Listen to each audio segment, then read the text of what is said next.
Yang pertama kaitan penanaman ya, jelas tadi penanamnya itu di lahan yang non produktif.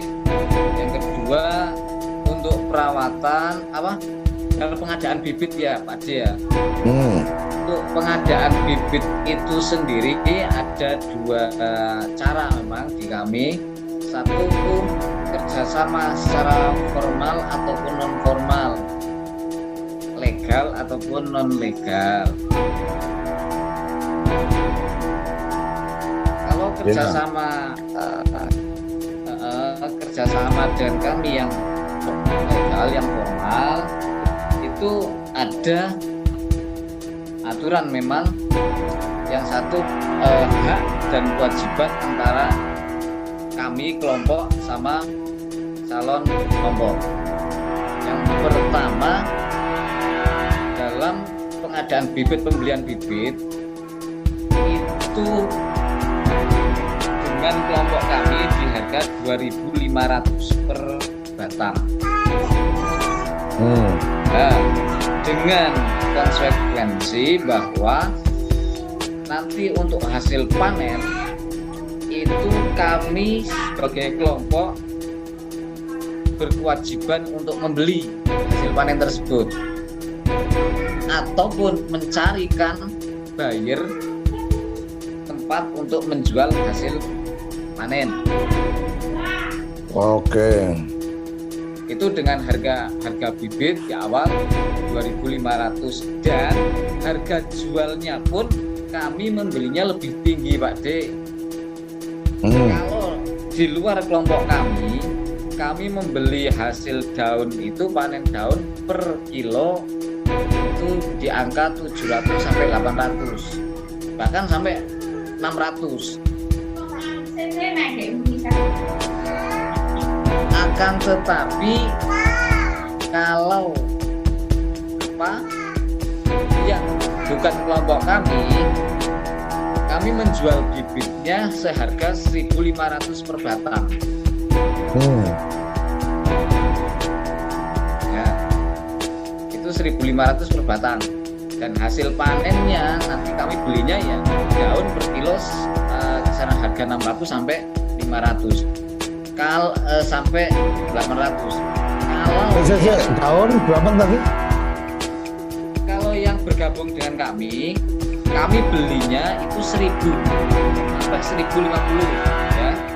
Kalau sudah masuk anggotaan kami. Kalau yang bukan anggota kami membeli panen daunnya itu dari angka 600 sampai 800. Dari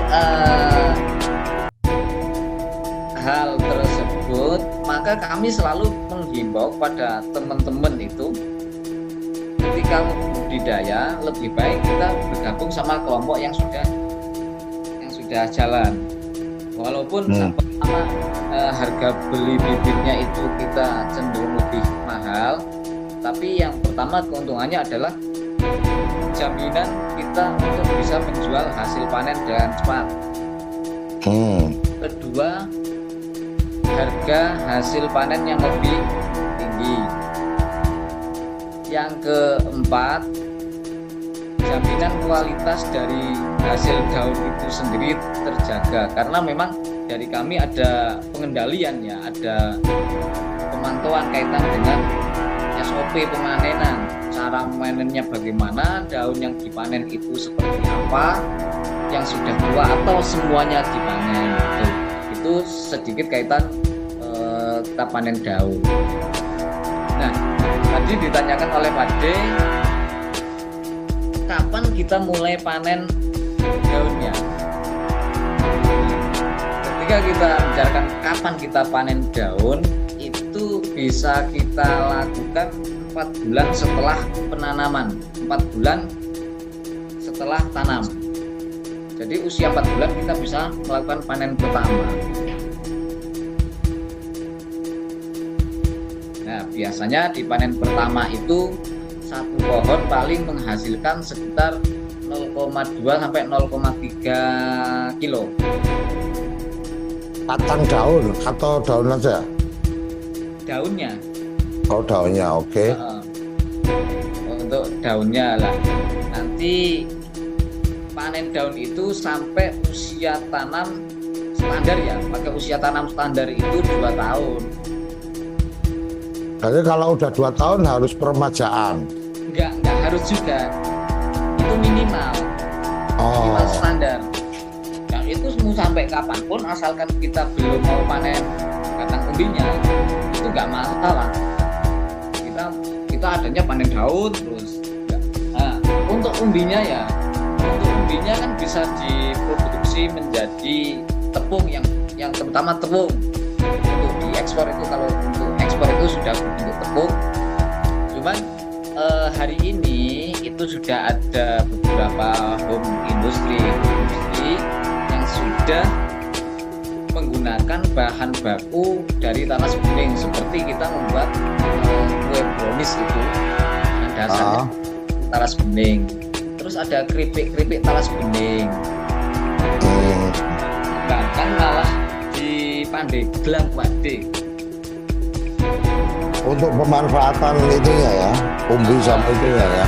Karena di Pandeglang itu sudah di bawah binaan Dinas Pertanian langsung. Jadi orang Dinas Pertanian benar-benar bergerak di bidang itu, membina masyarakat dari penanaman sampai penjualan, bahkan sampai pembuatan produk yang berasal dari talas bening.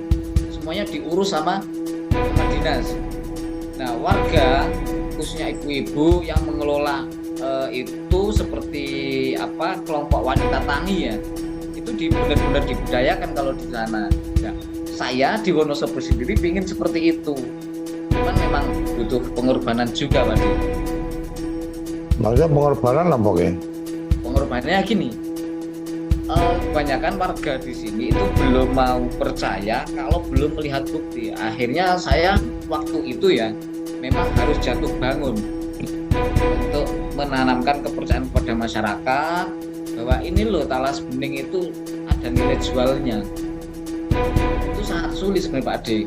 Nah, ketika saya sudah jalan sendiri dengan semampu saya, sering dolan saya, ya alhamdulillah sedikit demi sedikit banyak yang tertarik juga.